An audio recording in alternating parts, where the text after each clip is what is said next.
Halo semuanya, perkenalkan nama saya Triana dengan NIM 24101301120021. Saya mahasiswa program studi Teknologi Pendidikan, Fakultas Keguruan dan Ilmu Pendidikan, Universitas Lambung Mangkurat. Pada kesempatan kali ini, saya akan membahas hasil analisis saya terhadap artikel yang berjudul Paradigma Inovasi Pendidikan Berkelanjutan, Analisis Literatur terhadap Konsep Discovery, Invensi, Inovasi, dan Modernisasi Era Digital.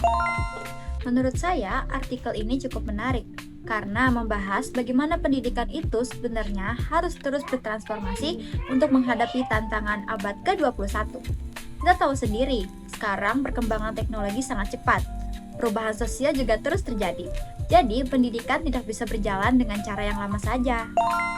Secara umum, artikel ini menjelaskan bahwa inovasi pendidikan tidak terjadi secara instan. Ada 4 tahapan yang saling berkaitan, yaitu discovery, invensi, inovasi, dan modernisasi.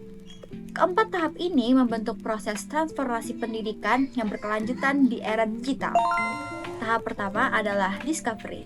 Di sini dijelaskan bahwa discovery itu proses penemuan pengetahuan baru dalam pembelajaran. Artikel ini mengaitkan dengan teori konstruktivisme dari Jerome Bruner yang menekankan bahwa siswa seharusnya aktif menemukan konsep sendiri, bukan hanya menerima penjelasan dari guru.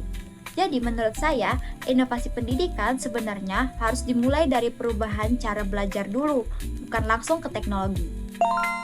Lalu tahap kedua adalah invensi. Ini lebih ke penciptaan alat atau metode sebagai hasil dari discovery tadi.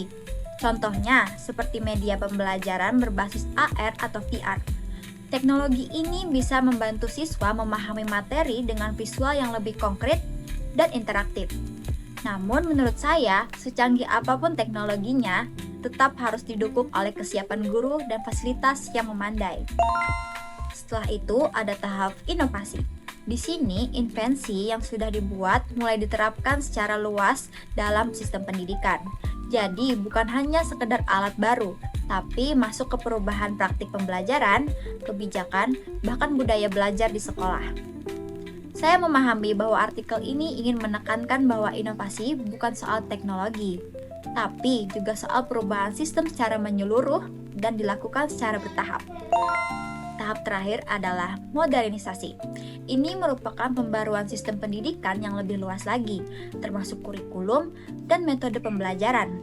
Artikel ini mencontohkan kurikulum merdeka sebagai bentuk modernisasi di Indonesia. Tapi di sisi lain, masih ada tantangan seperti kesenjangan digital dan kesiapan sumber daya manusia. Menurut saya, modernisasi itu memang penting, tapi tetap harus menyesuaikan dengan kondisi sosial dan ekonomi di daerah masing-masing. Kalau disimpulkan, inti dari artikel ini adalah bahwa inovasi pendidikan yang berkelanjutan harus melalui proses yang sistematis, mulai dari discovery, invensi, inovasi, hingga modernisasi. Semua tahap ini saling berkaitan dan membentuk rangkaian transformasi pendidikan di era digital. Artikel ini memang lebih bersifat konseptual dan belum banyak membahas data empiris di lapangan. Tapi tetap saja, artikel ini relevan karena memberikan gambaran yang jelas tentang bagaimana seharusnya pendidikan berkembang di tengah perubahan zaman. Itu saja hasil analisis dari saya. Terima kasih sudah menyimak penjelasan dari saya. Sampai jumpa.